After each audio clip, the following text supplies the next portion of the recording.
आजकल लोग जय सिया राम भी बोल रहे हैं। जय सिया राम। श्री हरिओम फिल्म्स लोखंडवाला मुंबई द्वारा आयोजित दीपावली स्नेह मिलन एवं सीरियल फर्स्ट लुक पोस्टर लोकार्पण the great mock Swami Vivekananda के इस गरिमामयी कार्यक्रम में मैं आप सब लोगों का स्वागत करता हूं, अभिनंदन करता हूं। यहाँ उपस्थित मंच पर हमारे मित्र श्री अमरजीत मिश्र जी और हमारे दूसरे मित्र जो जयपुर के ही हैं और आप लोगों के बीच में बहुत अधिक प्रसिद्ध भी हैं। काफी इन्होंने फिल्मों का वितरण किया है, उस जगत में भी इनका विशेष नाम है। ऐसे श्रीमान कमल मुकुट जी, ये हमारे जयपुर के रहने वाले हैं। हमारे श्री नरेंद्र जी और हमारे स्वामी जी, जिन्होंने गणेश वंदना की। ये हमारे यहाँ राजभवन में अपने सुर से लोगों को बहुत ही मोहित किया था। अभिजीत जी, इन्होंने आज गणेश वंदना करके फिर से उसी प्रकार की स्थिति का निर्माण हम सबों के हृदय में किया है। ऐसे श्री अभिजीत जी, हमारे जो कवि जी हैं जो हमारे बारे में कुछ बोले हैं, दुबे के हैं, कौन है? महेश जी, हमारे यहाँ अग्र पंक्ति में बैठे हुए सभी सम्मानित महानुभाव, बाकी के सभी हमारे सम्मानित महानुभाव और विवेकानंद सीरियल में जिन्होंने काम किया या कर रहे हैं, जिनका मैंने स्वागत भी किया है। ऐसे सम्मानित सभी अभिनेता और अभिनेत्रीगण, हमारे पूर्व विधायक और कॉर्पोरेटर जिन्होंने अभी आकर सम्मान किया है, ऐसे सभी बंधुगण, हमारे जिलाध्यक्ष जी बैठे हुए हैं, अरुण जी ना, और यहाँ उपस्थित सभी गणमान्य जन, बहनों, हमारे पत्रकार मित्रों अगर कोई हैं तो, और छायाकार बंधुओं, मैं अपने व्यक्तिगत कार्य की दृष्टि से मुंबई आया हुआ था। कृष्णा जी को जानकारी हुई तो इन्होंने इस कार्यक्रम का आयोजन किया। इसके लिए मैं कृष्णा जी का बहुत ही आभारी हूँ। आप सबों के बीच में दीपावली स्नेह मिलन के नाम पर मिलने का अवसर प्रदान किया और साथ ही साथ विवेकानंद सीरियल के पोस्टर के लोकार्पण की दृष्टि से भी यहाँ आयोजन किया। मुझे बड़ी प्रसन्नता हुई जब पता लगा कि विवेकानंद जी पर एक सीरियल बना रहे हैं। जब पहले विवेकानंद जी पर सीरियल शुरू किया जा रहा था तो सबसे पहले इन्होंने गीत का लॉन्च किया था, गाने का, उसमें भी इन्होंने मुझे बुलाया था। और ऐसा सुयोग बैठा है कि अब सीरियल के पोस्टर का भी लॉन्च जब किया है तो मुझे उसमें बुलाया है। ये मैं अपना सौभाग्य ही मानता हूं। विवेकानंद जी को कौन ऐसा है जो नहीं जानता? विवेकानंद जी का बचपन कैसा बीता, किस ढंग से बीता, ये बताने की आवश्यकता नहीं है। शुरू से ही खोजी वृत्ति के रहे, हर चीज को तर्क की कसौटी पर कसते रहे और वो कसौटी पर नहीं कोई आता था और मानने के लिए तैयार नहीं होते थे। अद्भुत प्रकार की प्रतिभा के धनी थे। प्रारंभ से ही उनके मन के अंदर ये भाव जगा था कि भगवान है। रामानंद राय जो है वो एक बहुत बहुत ही बुरा आदमी, बहुत बुरा आदमी। मैं इस सीरियल में बहुत ही बुरे आदमी का रोल कर रहा हूँ और वो शुरुआत का ओपनिंग बैट्समैन है इस सीरियल का। ऐसे सीरियल जिसका सब्सटेंस इतना जबरदस्त है, आजकल कंटेंट के लिए लोग अकाल पड़ा हुआ है। और जब ये हमारे गवर्नर साहब बोल रहे थे, उनके मुंह से मोती निकल रहे थे, मोती, लिटरली मोती निकल रहे थे। और मैं पीछे चला गया अपनी लाइफ में, जब मैं महाभारत किया था। वो एक ऐसी घड़ी थी, एक ऐसी तस्वीर थी, एक ऐसा चित्र था जिसको कोई भूल नहीं सकता।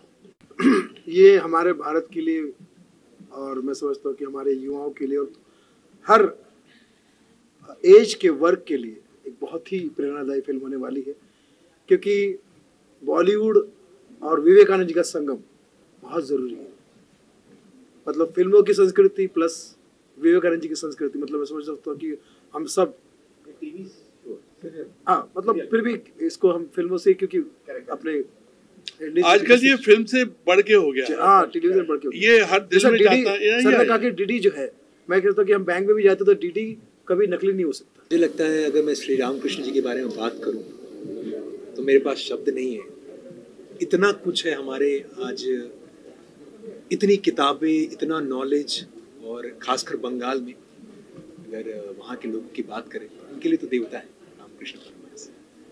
तो जब मुझे ये अवसर मिला रामकृष्ण परमहंस का किरदार निभाने का, तो मैं बहुत गौरवान्वित महसूस कर रहा था उस वक्त। और मुझे लग रहा था मैं कितनी तैयारियां करूं इसकी। ऐसा नहीं था कि मैं एक दिन में ही करके इसको परफॉर्म कर दूं। परफॉर्मेंस, जैसे मैं थिएटर का एक्टर हूँ, मैं बहुत वक्त लेता हूँ किसी भी कैरेक्टर को प्रिपेयर करने के लिए। तो काफ़ी टाइम लगा मुझे इस कैरेक्टर को बनाने के लिए। काफ़ी सारी किताबें पढ़ी मैंने रामकृष्ण परमहंस से जुड़ी हुई, विवेकानंद से जुड़ी हुई। तो ये मेरे लिए जो अनुभव था, ये लाइफ टाइम कह सकते हैं आप अचीवमेंट ही है मेरे लिए। मैंने इसको प्रिपेयर किया, बहुत सारी किताबें पढ़ी, स्पिरिचुअल चीज़ें, काली माता के बारे में जाना, विवेकानंद के बारे में जाना, और विवेकानंद की लाइफ किस तरीके से उन्होंने ग्रो करने में मदद की, उनको इस बात का एहसास दिलाया कि वाकई में संसार में भगवान है। तो मैं कुछ भी कहूँ, कुछ भी, वो छोटा होगा। श्री रामकृष्ण परमहंस जी के बारे में सब जानते हैं, सभी लोग जानते हैं, खासकर हमारे भारत में तो जानते ही जानते हैं। और अगर हम बंगाली लोगों की बात करें, उनके लिए तो परम पूज्य है। और मेरे लिए भी एज एन आर्टिस्ट बहुत ही, मेरे लिए काइंड ऑफ अचीवमेंट है, sense of achievement. Really thankful to my director Krishna Mishra ji. अब हमारे प्रोड्यूसर्स और हमारे जो डायरेक्टर और राइटर जो कृष्णा मिश्रा सर है, उनको बधाई देना चाहती हूँ कि आज हमारा पोस्टर लॉन्च हुआ है। हम सभी ने, यानी उनके साथ साथ जो भी जुड़े हैं, सभी ने बहुत कष्ट लेके ये काम किया है, क्योंकि हम रियल लोकेशंस में जा के हमने शूट्स किया है। तो एज़ यू नो कि रियल लोकेशन में आप जाओ तो बहुत सेट पे जो करते हैं उससे बहुत ज़्यादा वहाँ पे जाके काम करना पड़ता है। वहाँ पे हालात ऐसे होते हैं कि आपको कभी मिल रहा है, कुछ नहीं मिल रहा है, कुछ but you have to perform, the show must go on, that kind of work we have done. So सबसे पहले सभी को मैं अभिनंदन और बधाई देना चाहती हूँ। मैंने इस पे, जैसे आपने पूछा, रानी रोशमनी का काम किया है। ये काम जब मैंने, ये कैरेक्टर जब मैंने मुझे दिया गया, तब मैंने इनके बारे में पढ़ा और तब मुझे जाके पता चला कि कितनी महान व्यक्ति थी। हमारे भारत में हम जैसे जैसे नीचे आते हैं, महाराष्ट्र वगैरह नीचे आते हैं, तो हमें इनके बारे में इतना पता नहीं है। रानी रोशमनी ये क्या है, उनका विवेकानंद जी के जीवन में या परमहंस जी के जीवन में क्या उनका महत्व है, उन्होंने, ये हमें नहीं पता है। वो सब अभी इसमें सीरियल के जरिए हमें पता चलेगा सब कुछ। उन्हें वैसे रानी रोशमनी जी को बंगाल की अहिल्या देवी कहते हैं। तो इससे आपको समझ में आ जाएगा कि उनका क्या किरदार है या उनका क्या कार्य है। उन्होंने वहाँ बहुत मंदिर वगैरह बनाए हैं। जो वहाँ का जो काली माता का मंदिर है कलकत्ता का, वो भी उन्होंने ही बनाया है। तो ये बहुत ही सुंदर कैरेक्टर है जो सर ने कहा कि आप करो, तो हमने किया। तो बस बहुत आनंद आया, बहुत जानकारी मिली, क्योंकि जब भी मैं कोई कैरेक्टर चूज़ करती हूँ तो यानी जब करती हूँ तो उसके बारे में सब जानकारी इकट्ठा करती हूँ, तो that helps me to perform better, to portray that character better. कि जब कोई सपना पूरा होता है, जल्दी होने को होता है, तो भावुकता अपने आप आ जाती है। हाँ, गीत लॉन्च किया था और इसके बाद ये पूरा सीरियल 20 एपिसोड करीब हमने रेडी कर लिया है। और विवेकानंद के रामकृष्ण परमहंस से बचपन से शुरू किया और विवेकानंद के बचपन तक हमने शूट कर लिया है। कुछ और भी चीज़ें आ चुकी हैं, तो लगभग विवेकानंद का पूरा जर्नी और रामकृष्ण के परमहंस की पूरी जर्नी सीरियल में दिखाया जाए। जी, एक्चुअली कहते हैं ना, चाहत, पैशन और मजबूरियाँ इंसान को सब कुछ करा देती है। तो वही हुआ कि एक तिनका पकड़ के यहाँ आया और धीरे धीरे ऊपर वाले ने जो तरक्की दी वो बहुत अच्छा लगता है। कमल मुकुट जी, डॉक्टर शालिनी गुप्ता और डॉक्टर अजीत गुप्ता, ये तीनों हमारे बहुत ही मतलब शुभचिंतक हैं और इन लोगों ने हमारे लिए जो ये पैसे लगाए हैं अपने और ये टीम को खड़ा किया है, इसके लिए उनको बहुत बहुत धन्यवाद। और डॉक्टर कमल मुकुट जी के यहाँ तो मैं पहले 12 साल पहले रह भी चुका हूँ, उनके साथ सर्विस भी किया हूँ, तो आज उन्होंने मुझे अपना पार्टनर बनाया, इस लायक बनाया, तो मुझे बहुत बहुत धन्यवाद करने का मन करता है। और ये सब्जेक्ट जो विवेकानंद को मैंने चुना है, जो दुनिया के लिए, यूथ के लिए एक नया मैसेज है, तो इस पर जो उन्होंने पैसा लगाया है, फिल्मों सब लोग लगाते हैं, तो ये बहुत बड़ी बात है, इसके लिए मैं सबको धन्यवाद दूँगा। फिल्में बनाया, उससे पहले 2 फिल्में बनाई हैं। सीरियल में बनाने का मेरा मूड नहीं था, लेकिन एक डॉक्टर आचार्य नागेंद्रा हैं, डॉक्टर आचार्य रविंद्र हैं, ये बेंगलोर के हैं, जो योगा इंस्टीट्यूट चलाते हैं, तो मैं वहाँ गया हुआ था और उन्होंने मुझे कहा कि आप इसको इस पर बनाइए। तो उन्होंने मुझे किताब दी, मैंने पढ़ा, मुझे बहुत अच्छा नहीं लगा, तो मैंने कहा तो हाई स्कूल में हम लोगों ने इसको बचपन में पढ़ लिया है, इसमें कौन सा नई बात है जो बनाएंगे। लेकिन जब डिटेलिंग अपनी उन्होंने टीम बैठाई, हमने भी एक टीम बनाई, पूरे काफ़ी साइकोपीडिया टाइप के लोग जो विवेकानंद पे थे वो लोग सब आए, हमारे टीम के सारे लोग जुटे, एक राइटिंग एक उन्होंने कमेटी बनाई और उसका मैं हेड रहा, मेरे सर उसमें सर बनाया गया और सब लोगों ने जो इसको दिया, एक नई चीज़ें निकाल के दी और फिर पढ़ता गया। फिर किताबें बहुत सारी, और मैं समझता हूँ कि मैंने करीब 500 से ज़्यादा किताबें अभी तक पढ़ ली हैं और विवेकानंद की पूरी जर्नी, रामकृष्ण परमहंस की पूरी जर्नी पढ़ी है और कई बार पढ़ा है। और अपने टीम के राइटर बोध जी, कई लोग हैं जो हमारे साथ सब जुड़े हैं और पूरे यूनिट के सभी लोग इसमें कोऑपरेट कर रहे हैं और ये अच्छा बन रहा है।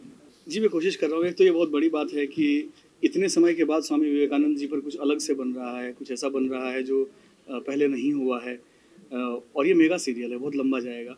तो सच बताऊं अगर मैं, तो जब प्रोड्यूसर साहब ने, कृष्णा मिश्रा जी ने ये कहा कि हम इसको मेगा सीरीज़ बना रहे हैं, तो मुझे भी लगा कि मैंने विवेकानंद जी को बहुत पढ़ा था, फिर भी मुझे लगा कि इतना लंबा सीरियल कैसे बनेगा। लेकिन जब मैंने पढ़ना शुरू किया, रिसर्च करना हमने शुरू किया, तो ऐसा लगता है कि उनके हर कदम पर एक कहानी, हर कदम पर एक सीख है। जो आदमी इतना गट्स रखता है कि यहाँ से भारत से जाता है, जिस समय भारत का मूल्य कम हो रहा था दुनिया की नज़रों में, उस समय भारत से उठकर जाता है अमेरिका जैसी जगह पर, एक धर्म संसद में किसी तरह बोलने का मौका पाता है और वहाँ जाके खड़ा होकर सीधा बोलता है कि मैं दुनिया के सभी धर्मों की माता की तरफ से आप सबको प्रणाम करता हूँ। तो ऐसी बातें बोलने वाला स्वामी विवेकानंद, और उस पर हमने कम काम किया। ये हमारे ऊपर कर्ज था, ये हम सब के ऊपर, हमारे ऊपर, आपके ऊपर, जो दर्शक देख रहे हैं, आप सब मीडिया वाले मित्र, सबके ऊपर ये कर्ज था कि हमने इतने दिनों में स्वामी जी को सही समर्पण, ऑडियो विजुअल समर्पण नहीं दिया, मन से हम उनको मानते रहे। तो इसलिए मैं बहुत खुश हूँ कि इस प्रोजेक्ट से जुड़ा। निश्चित रूप से ये जो बन रहा है ये पीढ़ियों के लिए है, ये किसी एक दिन के लिए या किसी एक पीढ़ी के लिए नहीं है। निकी और जादे बबल करके, और मैंने अमेज़ॉन प्राइम की सीरीज़ भी किया अधूरा करके, और मैंने बहुत सारी एड्स भी किए। श्री रामकृष्ण के बेटे जैसे थे स्वामी विवेकानंद, एक श्री रामकृष्ण के 16 डिसाइपल्स थे, उनमें से सबसे इम्पोर्टेंट और रामकृष्ण ऑर्डर के जो फर्स्ट प्रेसिडेंट थे स्वामी ब्रह्मानंद जी थे। मैं आश्रम से बहुत स्ट्रांगली जुड़ा हुआ हूँ, स्वामी विवेकानंद को मैं बहुत मानता हूँ। सारे जितने भी हमारे स्वामी हैं रामकृष्ण मिशन के, उनसे बहुत नज़दीकी रिश्ता है मेरा। जब भी मैं दिल्ली जाता हूँ, I always meet them and I get a lot of inspiration from Swami Vivekananda. तो जब कृष्णा सर ने बताया कि ये प्रोजेक्ट कर रहा हूँ मैं, so it was like a dream for me to be a part of this. I had to be a part of this. बहुत अच्छा लगा। He's a very nice gentleman. एक बहुत बड़ी बात है, और आज का जो यूथ है उसको जब तक इसकी अवेयरनेस नहीं लेके आएंगे, और चैनल और कुछ नहीं कर सकता है, ना किसी में कुछ ला सकता है, उसकी अवेयरनेस ला सकता है। अगर उसको एक्सेप्ट कितने लोग उसको कर पाते हैं, वो बहुत इम्पोर्टेंट पार्ट है। और मैं मिश्रा जी से यही कहूँगा कि आप उसको इतनी ईजी भाषा में इस तरह से उसको बताएं कि लोग उसको एक्सेप्ट कर लें। और अगर हमने इसके माध्यम से अगर 1% का 1% भी स्वामी विवेकानंद बना दिए इस कंट्री में, तो इस कंट्री कहाँ से कहाँ पहुँच जाएगी हम सोच नहीं सकते उसके बारे में। इससे ज़्यादा मैं आपको क्या बोल सकता हूँ, क्योंकि ये हमारे लिए इंस्पिरेशन और इंस्पायर है। और इंस्पिरेशन और इंस्पायर बहुत मुश्किल से मिलते हैं। उसी के पीछे कोई राम से इंस्पायर है, कोई विवेकानंद से इंस्पायर है, कोई किसी से इंस्पायर है। इंस्पायर तो कोई ना कोई किसी से होता ही है, तभी उसको एक्सेप्ट करता है। और मैं चाहता हूँ विवेकानंद को हर आदमी एक्सेप्ट करेगा, क्योंकि उनमें जब मैंने इनके बारे में इतना सुना, जैसे आज गवर्नर साहब ने बिना कोई प्रैक्टिस के, बिना कोई चीज़ के बाद भी वो इतना कुछ बोल गए। और मुझे जाते जाते बोले कि अगर मेरे पास टाइम की अगर बंदिश नहीं होती, मैं 2 घंटे से कम नहीं बोलता उनके ऊपर। तो मीन्स एक जो कि इतने बड़े गवर्नर, इतनी बड़ी पोस्ट के ऊपर बैठे, और उन्होंने ये जब इतनी बात कह सकते हैं कि मैं 2 घंटे विवेकानंद के ऊपर बोल सकता हूँ, तो ये मेरे अहोभाग्य है और मेरे लिए बहुत गुड लक की बात है कि मैं इस प्रोजेक्ट के साथ जुड़ा हूँ। देखिए, ये बहुत बड़ा क्वेश्चन है। क्या है, हर चैनल का अपना एक मिजाज है। अगर आप जैसे नेटफ्लिक्स में जाएंगे, उनका अपना एक मिजाज है, अमेजोन का अपना एक मिजाज है, हर चीज़ का। अब ये किसके मिजाज में बैठता है, एक दफ़ा बन के आता है, फिर उसके बाद डिसाइड करते हैं कि मैं ये चाहता हूँ कि सोने पे सुहागा आना चाहिए, 1 और 1 11 होने चाहिए, 1 और 1 2 नहीं होने चाहिए। मैं निभा रहा हूँ इसमें राम कुमार का किरदार, जो कि स्वामी रामकृष्ण परमहंस के बड़े भाई थे और अंतर्ज्ञाता थे। इनकी जो सबसे बड़ी खासियत थी वो ये थी कि आने वाले कल में जो होने वाला है इनको दिखाई देता था। तो बहुत मजबूत किरदार है। लगभग शुरू के 20 एपिसोड राम कुमार और रामकृष्ण परमहंस जी के इर्द गिर्द घूमते हैं। देखेंगे, बहुत आनंद आएगा। और जैसा मुझे जाना जाता है, वो जाता है नेगेटिव कैरेक्टर्स के लिए सबसे ज़्यादा। ऐसे माहौल में जब मुझे नेगेटिव के कारण जाना जाता है, पर मुझ पर बिलीव किया कि भाई इतना सकारात्मक किरदार दिया है कि आप अंदाज़ा नहीं लगा सकते। कुछ एक सीन ऐसे हैं जिसमें शायद आपकी आंखों में आंसू भी आए। मैं धर्मदास लाहा का कैरेक्टर कर रहा हूँ, जो एक बहुत बड़े ज़मींदार थे वहाँ के, और उन्होंने रामकृष्ण परमहंस के पिताजी को बहुत सपोर्ट किया, क्योंकि बहुत गरीबी से गुजर रहे थे। तो धर्मदास लाहा का उसमें बहुत बड़ा योगदान है, उस परिवार को सपोर्ट करने में, उन्हें आगे बढ़ाने में। तो वही कैरेक्टर मैं प्ले कर रहा हूँ। धर्मदास लाहा का बहुत स्ट्रॉन्ग कैरेक्टर है, और उनके नाम पे वहाँ पर एक बाज़ार भी है, लाहा बाज़ार। तो जैसे मुझे पता चला कि कृष्णा मिश्रा जी विवेकानंद पे सीरियल बना रहे हैं, तो मैंने उनको अप्रोच किया। तो मुझे बहुत खुशी हुई, मैंने उन्हें अप्रोच किया और मुझे लगा कि मुझे इस सीरियल में काम करना चाहिए। तो उन्होंने मुझे धर्मदास लाहा का कैरेक्टर दिया, और बाकी मैं प्रे करता हूँ कि ये सीरियल जो है सुपर डुपर हिट हो।